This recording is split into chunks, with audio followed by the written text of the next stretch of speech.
I would now like to open the floor to a brief Q&A session to any of the speakers for an opportunity to pick at their ideas and their intellect. Please state your name and keep your questions brief. We'll take 2 to 3 questions for now. Please use the mic, which I'll be putting at the center of the floor.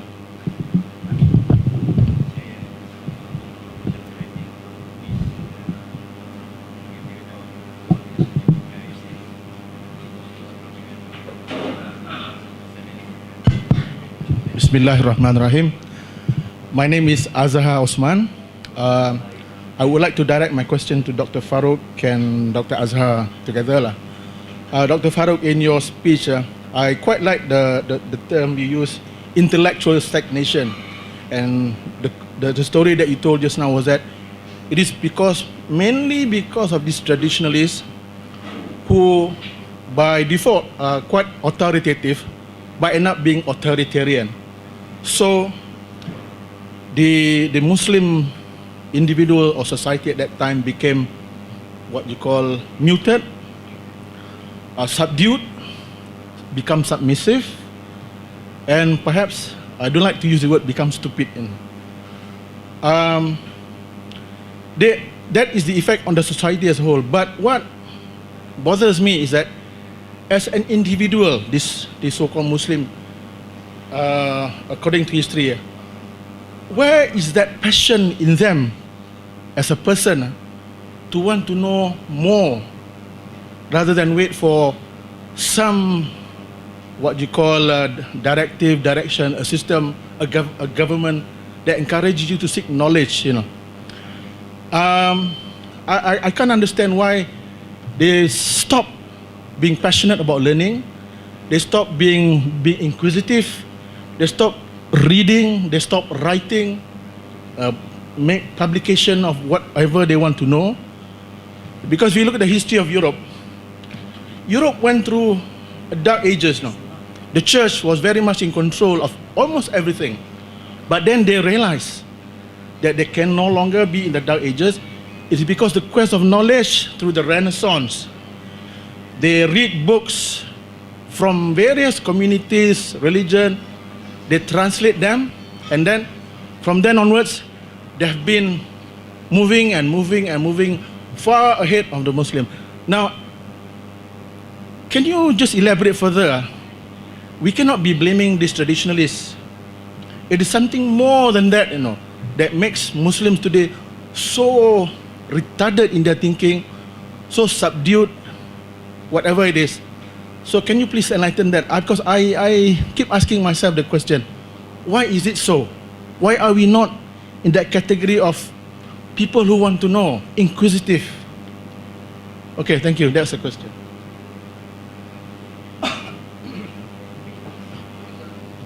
Thank you, Encik Osman.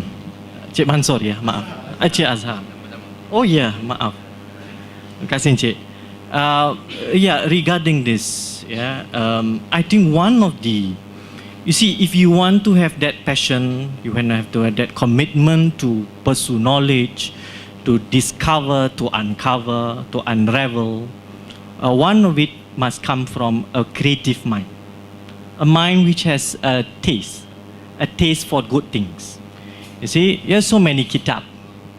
And then suddenly you find, there's one kitab of adab, how Islam being approached from the adab standpoint. For instance, Al-Jahiz. Al-Jahiz is a well-known 10th century Muslim Mu'tazilah. Wrote beautiful pieces on theology, on philosophy, and so on. Then so far we have been reading all those, what we call the ulama of the Sunan, of major magisterial volumes. But we have never looked into of those readings from other discourses. For example, from the adab tradition, for instance. We read, of course, Sufi works, but we don't read much of the adab. One, of course, subjected to availability and so on.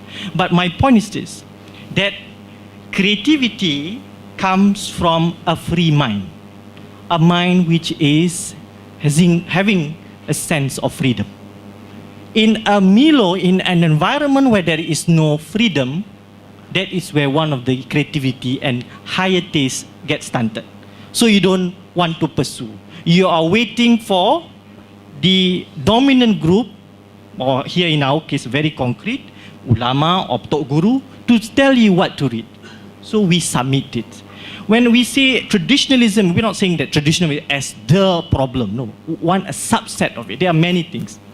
And of course, we need to look at the kind of society that nurture a person. In an environment where there is no creativity, no freedom, what kind of a psychology being built up, being nourished? An authoritarian personality. And a personality who is willing just to accept the authority of others in order to make sense of his or her life. That is authoritarian. Authoritarian doesn't mean, in psychology, doesn't mean that you oppress people. No, you accept whatever it is as an authority, that you submit it fully, without question. That's also authoritarian. And then there are also institutional problems. Institutional problems in the sense that, why just now you said that, why there's no passion to pursue? There's institutional problems in the sense that, where are the institutions to provide alternative ideas? We can't find any. All right. The very reason why there's no alternative discourse, that is, the traditionalist institutions are holding grip for quite a long time. There are a few groups emerging, and of course there are also forces subduing, and rejecting them. And then we have the role of elites. Like it or not, you can see that, why the individual never pursue it on his own accord. The individual doesn't exist in vacuum too. He or she is subjected to the bigger ideological milieu. The institutional, his own psychological, and the role of elite. The elites are hardly any of the progressive type who seek knowledge. If you look at old Malay hikayat, we find that Malay rajas like to talk about Islam. But what kind of Islam they talk about? In sejarah Melayu, the topic that the rulers want to find out and send envoys to Pasai is not of high order rational discourse, but a very myopic eschatological problem. Whether if you are in hell, whether it is permanent or it is just temporary. They send big delegation to Pasai just to ask a question. And the ruler of Malacca wants, I'm just giving example, the taste of the elite, who want an answer which is actually a temporary punishment. Actually, that's what the ruler of Malacca wants, because he can have more credit to do whatever he wants in this world. This is one example, and you can look in 20th century, the kind of rulers that we have that promote a kind of knowledge. Today, you are not surprised. Even our palaces, all right, host, maaf cakap yang melompat-lompat, all the Sufi gatherings and so on. This is the kind that we have. So, what more ordinary public, citizens, ordinary Muslim? There is no. If you look at bookstores, Malay bookstores, can you find IRF books? No. Matahari tumbuh 2 kali pun mungkin. Very difficult. Because bookstores have more buku doa or kuih tat. Right? Malay bookstore have an identity crisis. Don't know whether to sell books or to sell kuih tat or krepek. All right, these are the environment that we live in. It's very difficult, and one of it, as a way out, is actually an intellectual movement, engaging and disseminating. And one of the role is actually educational religious institution. In Indonesia, we see that the role played by certain pesantren, allowing critical discourse within the environment. In Indonesia, we know certain pesantren talking about polofre pedagogi kaum tertindas. Name me in our area.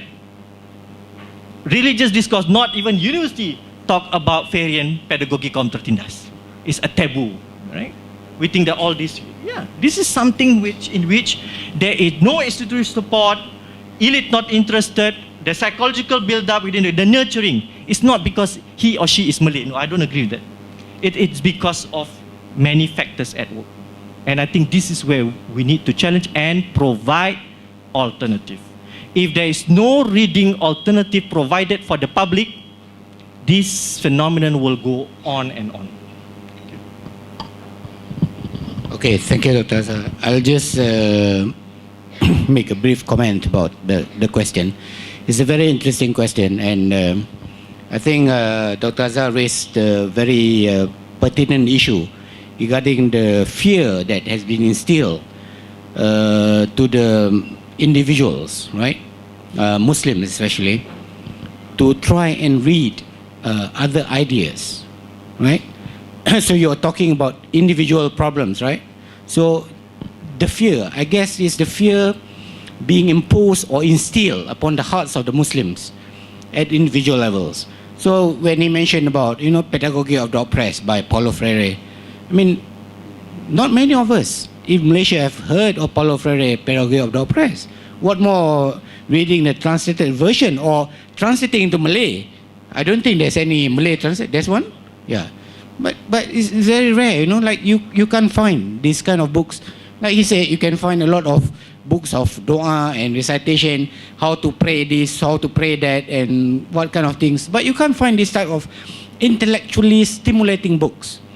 And I guess that the most important thing that we, as Muslims nowadays, if we want to change, the change must be within us. And we must embrace the battle cry of the Renaissance during the time of the Middle Ages of the European Renaissance. That was, the battle cry was, sapere aude, dare to think. Unless we dare to challenge, the way we think, and to challenge the ideas that we are facing, or the new ideas that we might think alien to our understanding or previous understanding, then there wouldn't be any progress. So the thing is that we must be able to be brave enough to face all these challenges and to be able to question our own belief. And the thing is being compounded by all this, like Dr. Azhar pointed out. Even the Yawabi Sa'ari Sugit pointed out about this institutionalized Islam in our country. So these people in power, and they have this religious authority. So they were trying to say, no, this is the way that you have to follow Islam. You cannot understand Quran without us interpreting it for you. Our interpretation would be the best or the most acceptable interpretation. Right? So I always say that, if reading the Quran would require one part labai or one, siya or something to tell us, then how do we understand the verse regarding among the first few verses in Surah Al-Baqarah that the Quran, Shahr Ramadan al-Lazi unzila fihi al-Quran hudan lin-nas, and we reveal the Quran during the month of Ramadan hudan lin-nas, as a guidance for mankind, right? So mankind doesn't mean that people who know Arab only could receive this guidance. So other people as well. So we should be able to read in whatever language that we are comfortable with to understand the message of the Quran. And that was why Muhammad Asad translated it into English, so that it is accessible to the English-speaking audience, which probably form the majority of the population on earth currently. Back to the question is that I think it goes to the individual itself. We should not be frightened by the authorities. We should have the courage to learn and to read and to think. Yeah, thank you.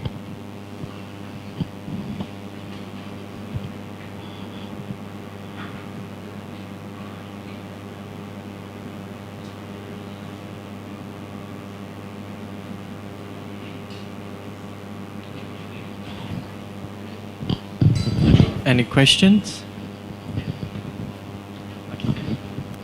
Thank you. My name is Subramaniam.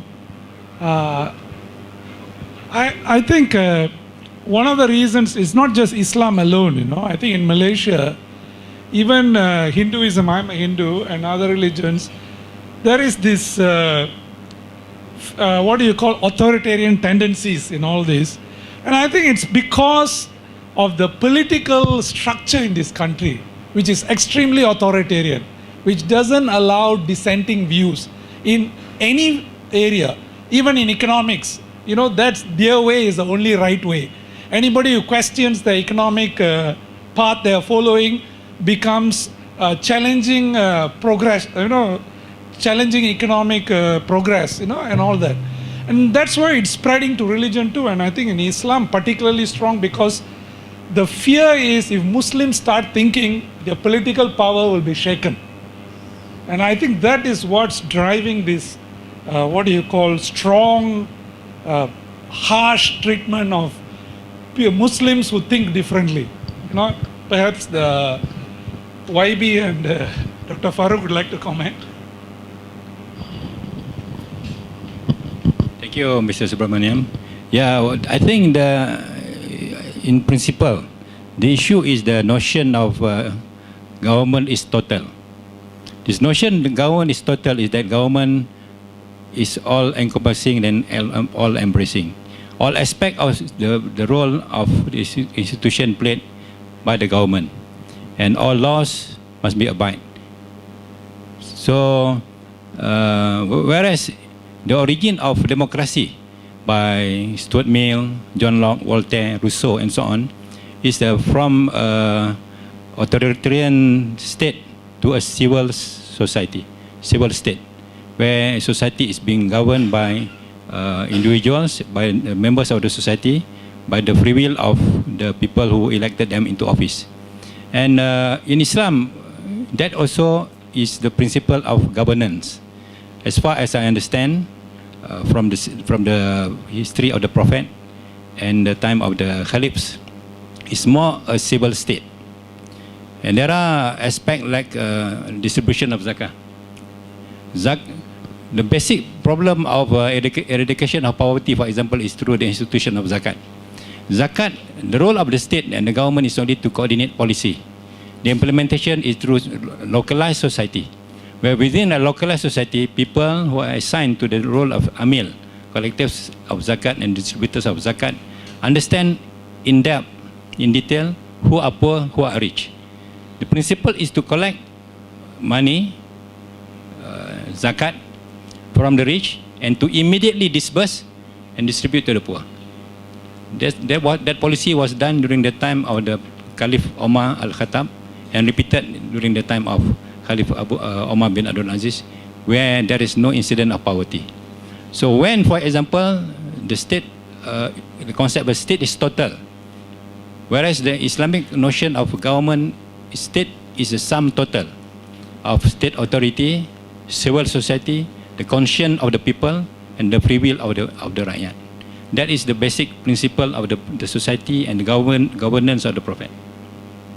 So now, this, on top of what Mr. Subramaniam said, the structure of the political system in Malaysia, which I agree partially, but again, it is again the understanding of at least the Muslim, the reliance of the Muslim, the model, the basic model of the monolithic Islam. This idea of monolithic Islam has been very much at large among the Muslim. The case for Caliphate, for example, when the demise of the Caliphate in the 1927-28, yeah. So when the revival movement come about, what they did was to infuse the idea that the coming back of the Caliphate is to rescue all the problem of the society.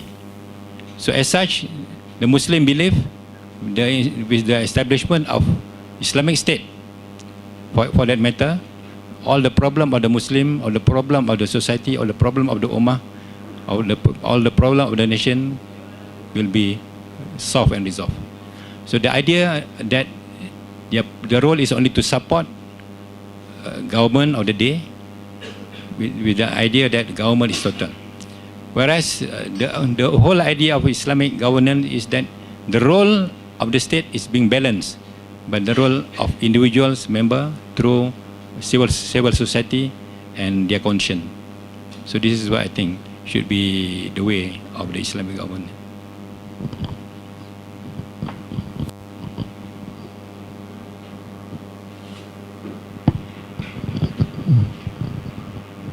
Thank you very much. My name is Imran from Singapore.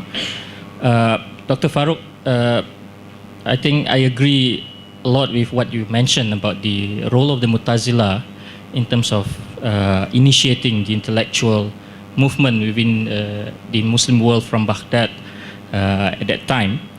At the same time, I think we can also learn from the mistakes of the Mu'tazila. And that is when they themselves become authoritarian and they instituted the mihna, the persecution of those who refuse to subscribe to their state ideology of a certain interpretation, which has got to do with the idea of whether the Quran was created or not. And that created the downfall of the Mu'tazila partly, especially after Ma'mun instituted the mihna. And I think that has been the perennial problem ever since on the idea of to what extent religion and state should be separated. Precisely because the Abbasids have employed and brought in the ulama within the court circle and to justify their interpretation, that the ulama group also managed to diverge itself and form independent Islamic disciplines, which is what Arkun has mentioned. The idea of secularism in that sense has existed since early Islam.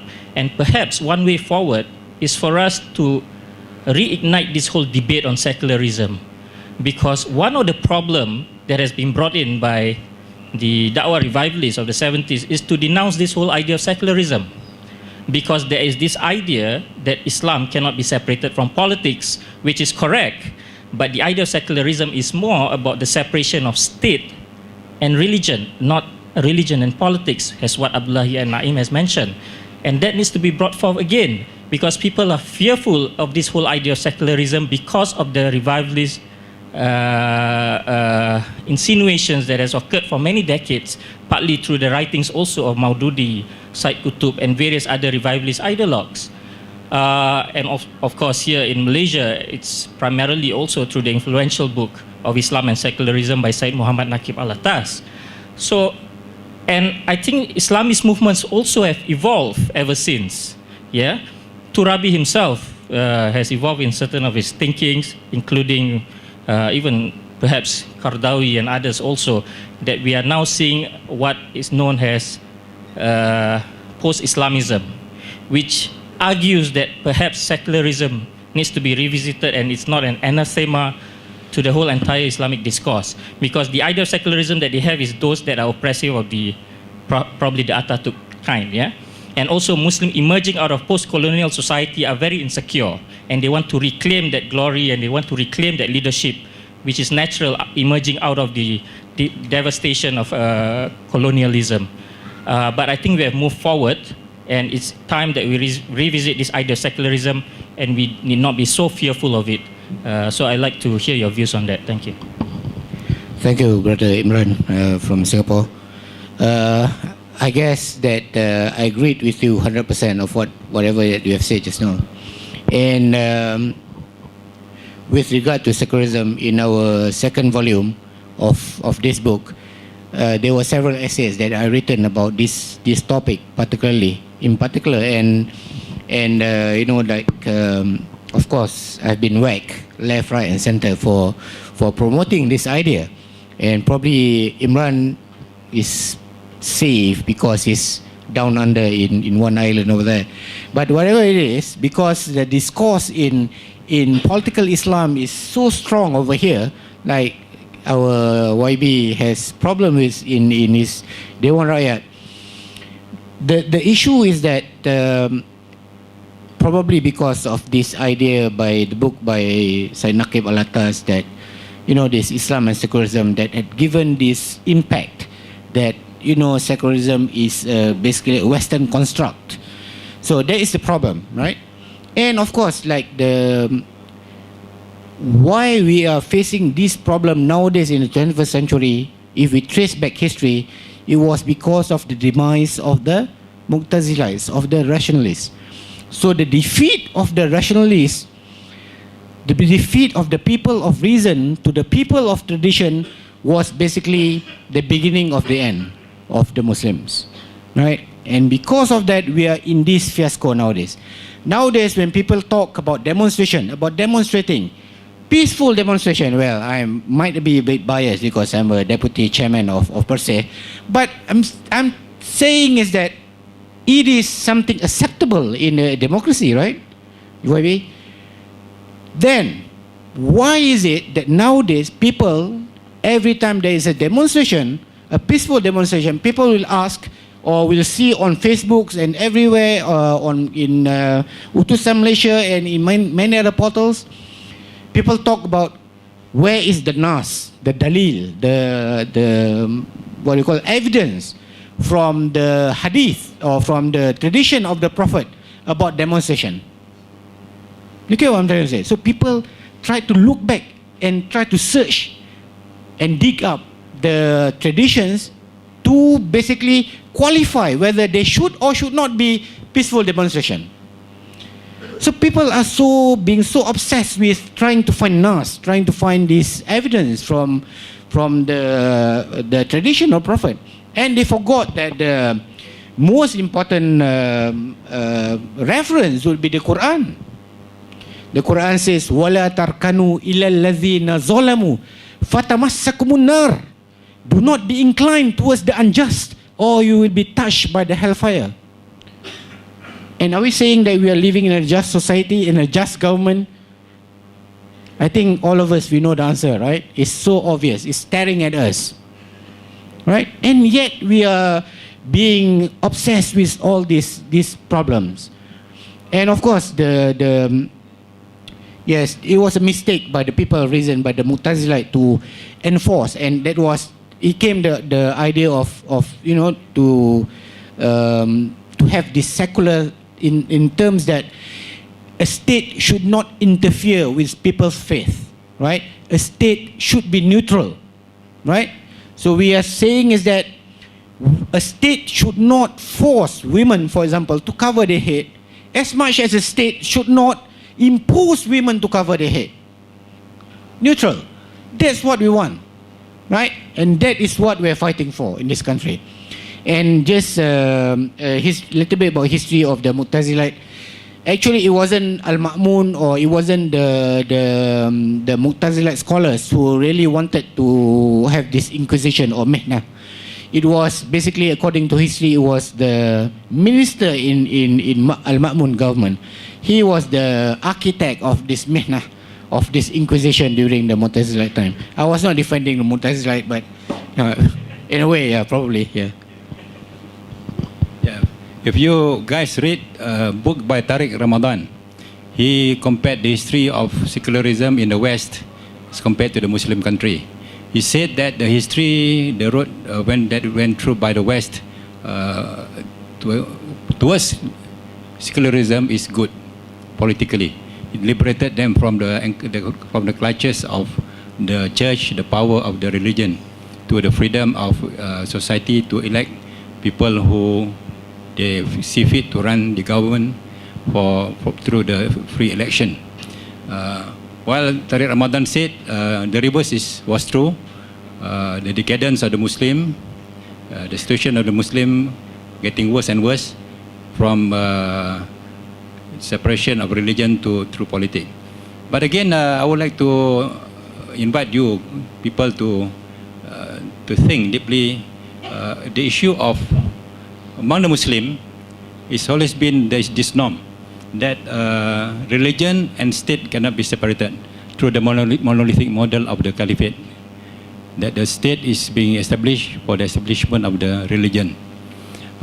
Through the experience of Erdogan, the issue of his conviction and his experiment to say that individuals, Muslims, should have religion, but the state should not have religion.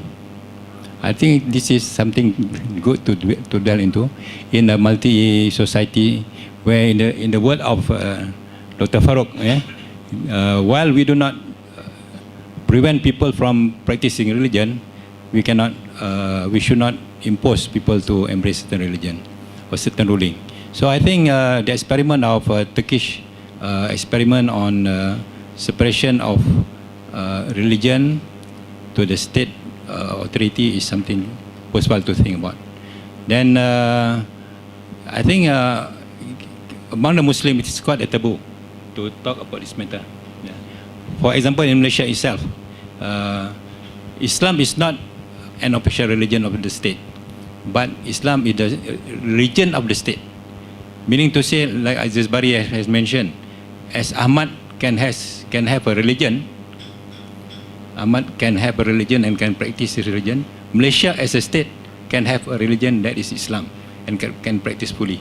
So without any change of constitution, Islam can be established fully if it is interpreted as such. So I think this is a good debate for us to engage into. Can we still practice freedom of religion? Can we practice Islam as Muslim in a full scale if the state does not have a religion? But the freedom of the citizen to have whatever religion they want to practice and to practice to the utmost, to the maximum, without barrier, without hindrance, without limitation and so on.